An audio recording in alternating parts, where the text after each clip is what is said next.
Bom, olá a todos, bem-vindo ao curso de Aspectos Técnicos de Afinanciamento e Aerofotogrametria. Vamos dar início aqui ao módulo 2, tá? Na sequência aí, continuamos falando sobre o processo de geofinanciamento, né? Lembrando que estamos nos remetendo ao processo de certificação do geofinanciamento de imóveis rurais, tá? Então, vamos lá. Como informado no módulo anterior, a gente tem alguns documentos aí que são exigências dos CRIs, né, dos cartórios de registro de imóveis, tá? Então, como exemplos desses documentos, temos aqui o CCIR, que é o Certificado de Cadastro de Imóvel Rural. Ele é como se fosse aí a identidade do imóvel rural, né? Do mesmo jeito que sem identidade você não pode fazer uma matrícula na escola, não pode viajar, não pode fazer nada, a mesma coisa ocorre com o imóvel rural, tá? Sem o CCIR não consegue fazer nada, tá? Ele é a identidade, né? Ele é o identificador do imóvel rural. Né? Nós temos a matrícula, né, a certidão do registro de um imóvel, que ela é assim, o documento que, né, garante a propriedade. Né? Quem está na matrícula são os proprietários do imóvel, né? Assim como suas sucessões. Né? Cada registro aí leva os atos de compra e venda do imóvel, né? E que deveria ter a descrição, né, sem dúvida, do imóvel, que é o que vem, né, a intenção do geofinanciamento aí, alterando e discriminando exatamente onde é e o que é aquele imóvel, né? E aí, após isso, todos os outros registros e averbações são as tramitações, né, o que vem ocorrendo com esse imóvel, seja compra e venda, seja uma averbação, alienação, né, financiamento, tudo isso vai aí descrito no decorrer das matrículas, tá? Né? E esse é o documento no qual, né, o gerenciamento dele é feito aí nos cartórios. O que é a transcrição, né? Ou quando não existe esse documento? É possível fazer o geofinanciamento? Tá? Bom, o que é transcrição? Transcrição nada mais é que o formato anterior da matrícula. Né? Era o que era feito antigamente, né? Foi aí, isso foi transformado para a matrícula, inclusive é possível pedir a transferência da transcrição para a matrícula quando o imóvel é muito antigo. Né? Então ele é muito antigo, não teve nenhuma ocorrência aí, nenhuma necessidade de compra e venda, então ele permaneceu desde lá de trás, desde muitos anos atrás, como transcrição. Então hoje é possível pedir que seja feita a matrícula. Né? E quando não existe esse documento, tá? Então, quando não existe, é uma área que não tem propriedade, né? Deve ser feito um processo aí de regularização, né? Seja uma área devoluta, que é uma área que pertence ao Estado, né? Então, ela pode ser feitos aí os devidos processos, pode ser titulada a um particular. Tá? Então aí aqui temos um exemplo de uma certidão, aqui é o corpo da matrícula, com a descrição, né? Nesse caso uma certidão aí com geofinanciamento. Então aí descrito seus perímetros, né? Seus limites, né? Os seus vértices. A escritura de um imóvel, né? Então a escritura, ela é o ato né, de compra e venda, aí pode ser feito doações, né? Ela não é uma tramitação feita no cartório de registro de imóveis, é uma tramitação feita em tabeliões, né? No qual ele vai lá, aparece vai a parte, tanto a parte vendedora como a compradora, né? E aí temos aí a descrição de como foi feita essa tramitação, compra e venda, permuta, que às vezes é comum acontecer, a doação, né? Recolhidos os impostos devidos aí dessa tramitação, e depois essa escritura é levado ao cartório de registro de imóveis, né, para fazer o registro dessa escritura. Então, hoje também não faz essa escrituração se o imóvel não tiver o geofinanciamento, né, desde que seguido aqueles parâmetros informados no módulo 1. Temos aqui também o imposto territorial rural, é o imposto recolhido, né, em cima do imóvel rural, né, de semelhante forma aí no imóvel urbano é o IPTU, né, então é um imposto que tem que ser recolhido, tem que estar em ordem para que possa ser feito aí qualquer alteração e registro de oferecimento às margens da matrícula aí no cartório de registros públicos, de registro de imóveis, né.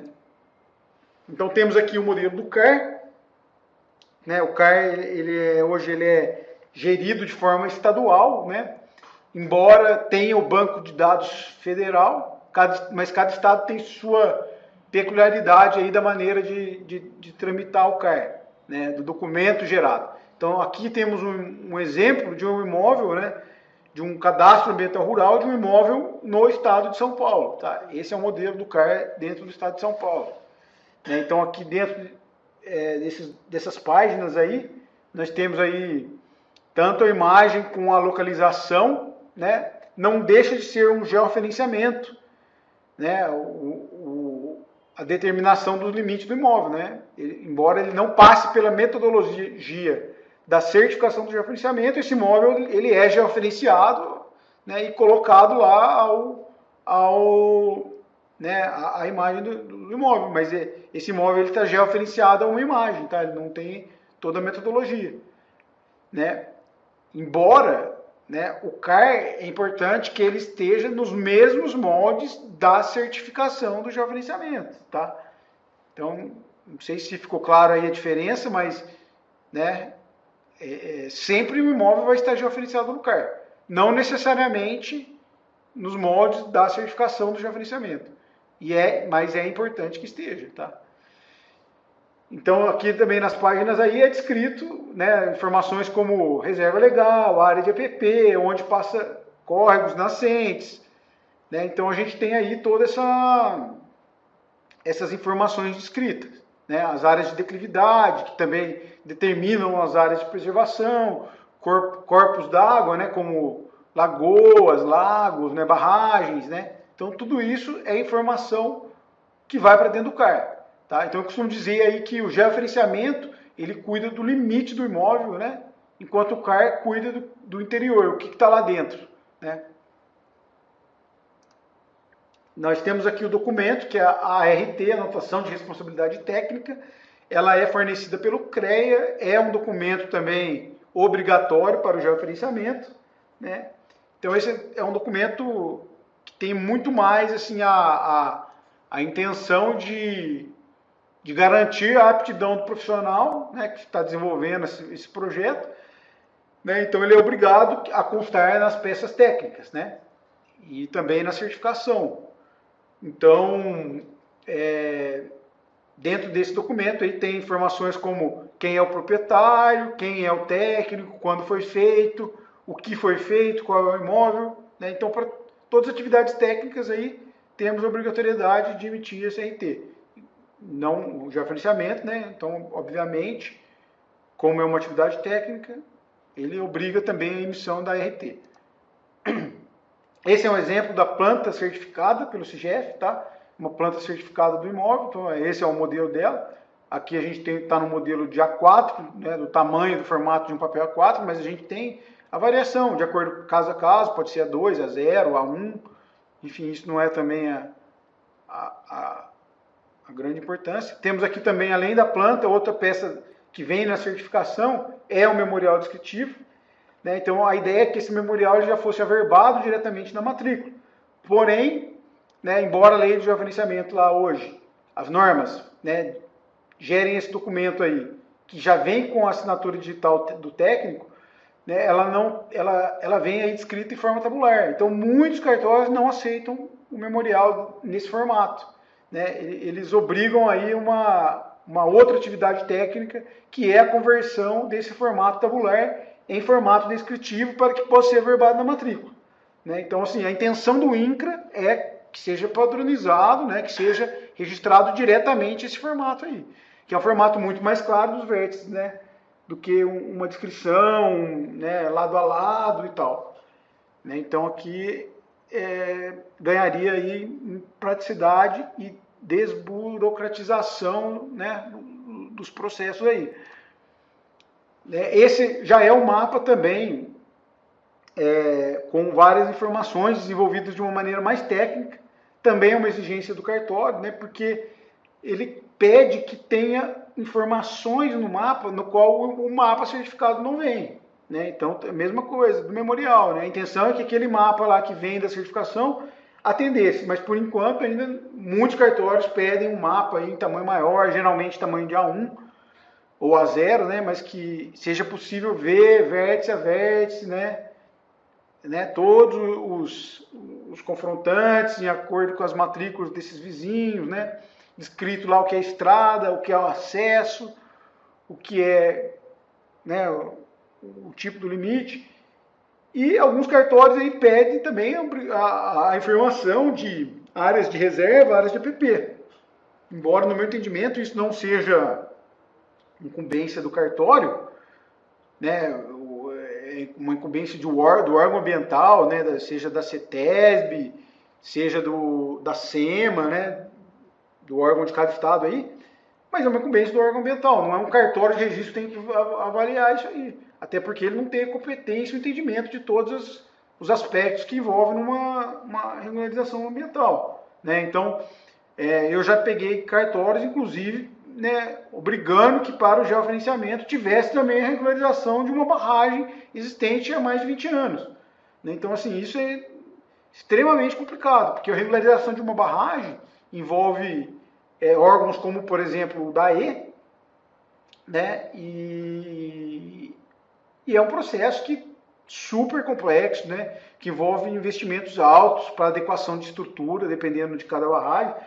E isso aí, limitar o georreferenciamento é uma coisa muito difícil de se entender, porque imagina uma tramitação de uma regularização demoraria anos, né, de barragem. Né? Então o GEO fica lá tramitando, parado por anos, e o proprietário sem poder vender o imóvel por ano. Então exigências desse tipo aí de oficiais de cartório tem que ter muita cautela aí, porque pode gerar graves problemas, né? Esse é o memorial descritivo tabular, né, que é exigido aí por muitos cartórios, que é nada mais do que a conversão daquele memorial da certificação num memorial descrito. Né? Então, naquele memorial tabular do INCRA não é informado quem é o proprietário. Nesse tabular já é informado quem é o proprietário atualmente. Né?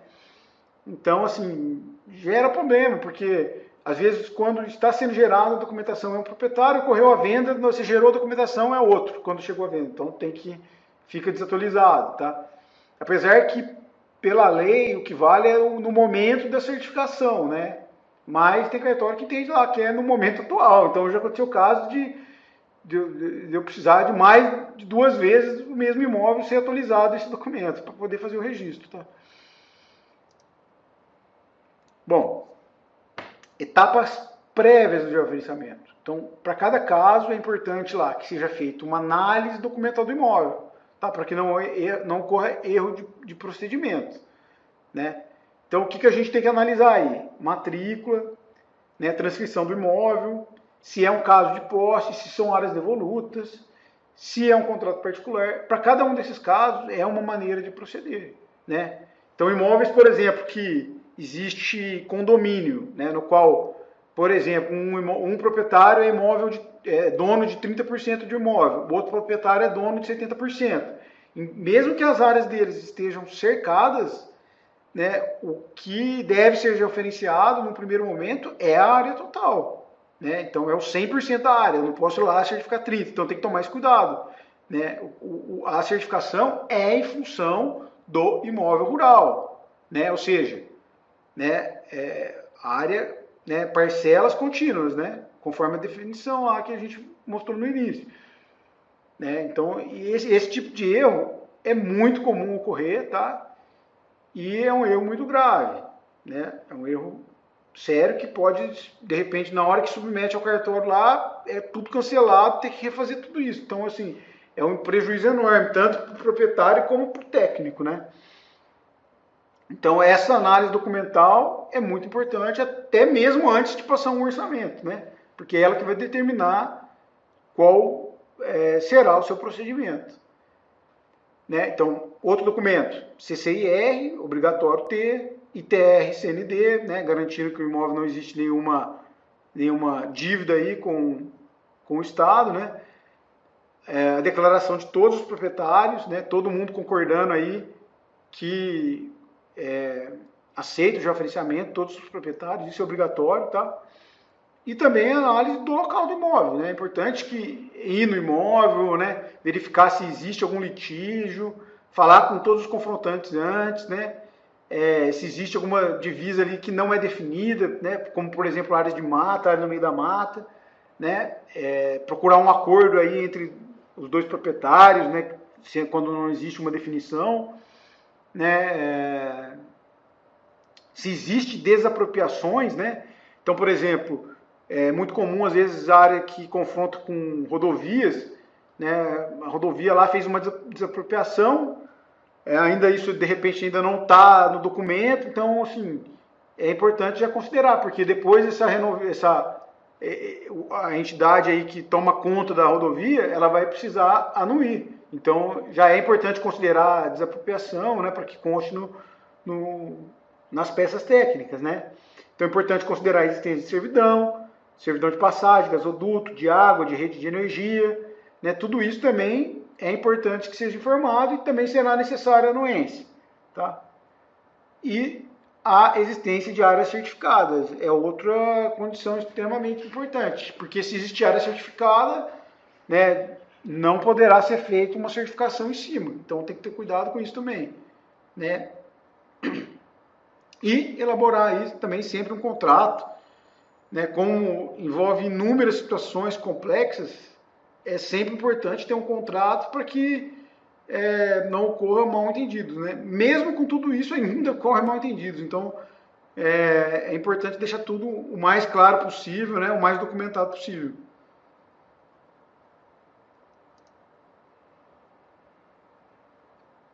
Bom, então, na execução do trabalho, né, feito essa análise documental, vamos partir para a execução e temos isso aí dividindo basicamente aí em 3 etapas, né? Como falado lá anteriormente.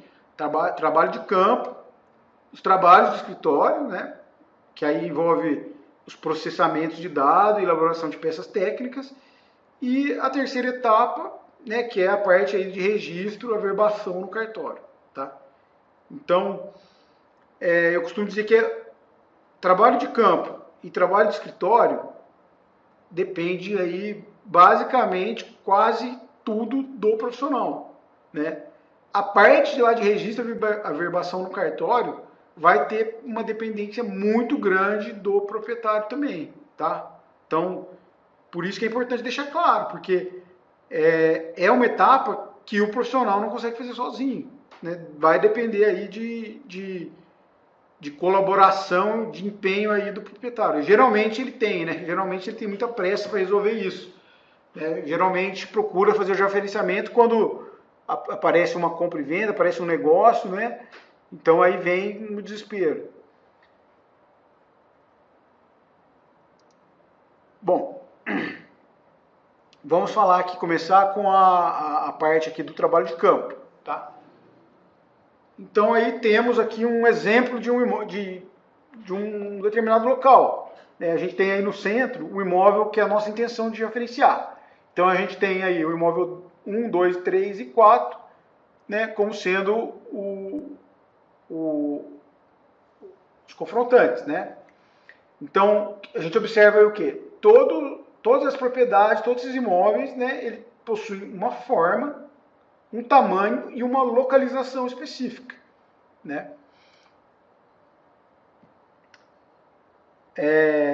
Então a equipe de campo determina, né, onde são os vértices da propriedade, né, de acordo com o proprietário, escritura, né, os levantamentos anteriores, os confrontantes, né?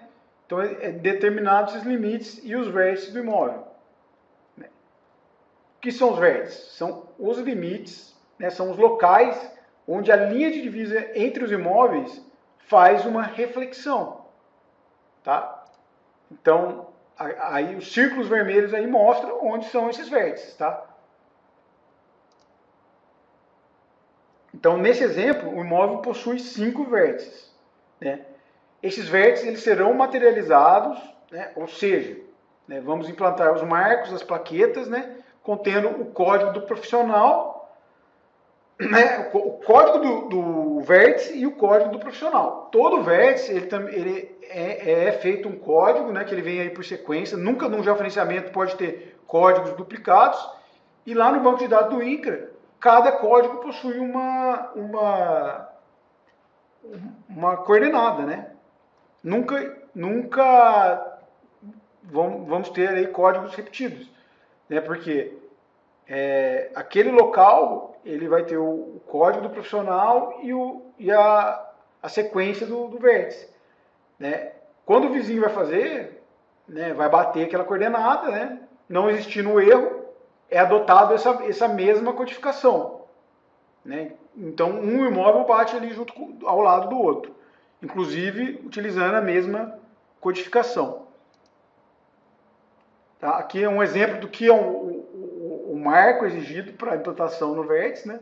Um marco aí de concreto, 60 centímetros, né? O exemplo do modelo da chapinha codificadora que vai lá no marco, tá? E aqui as fotos de um marco implantado, né? O exemplo dele aí, implantado no vértice do morão.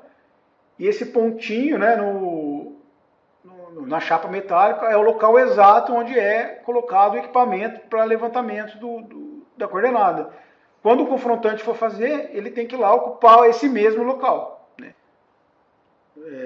Então essa é uma maneira de padronizar o local lá e não ter erro, né? Lembrando que nós temos aí até um limite de 50 centímetros está dentro do aceitável o erro, né? E aí você adota a coordenada que existe anteriormente ao seu trabalho, né? Quando o erro é maior do que 50 centímetros, você pode abrir uma contestação, né? Por isso que é importante essa padronização, né? Utilizando o equipamento correto, geralmente fica na casa aí de 2 centímetros o erro, né? Então, se realmente existe erros acima de 50 centímetros, é porque houve algum problema aí na metodologia, seja no local de implantação, alguma coisa ocorreu, né? Então, assim, e às vezes acontece, a gente já viu o caso aí da pessoa ir lá e mudar o marco para querer ganhar um pouco mais de área.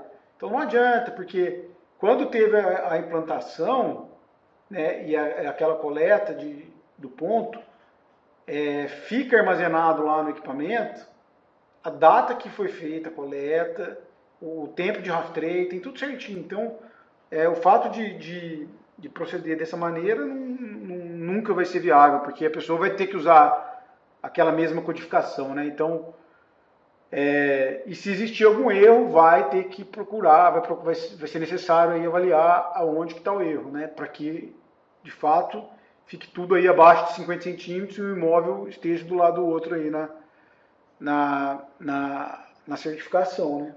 No banco de dados. Bom, então, por aqui terminamos aqui o módulo 2, né? Agradeço aí a atenção de todos e aguardo vocês no módulo 3. Até lá!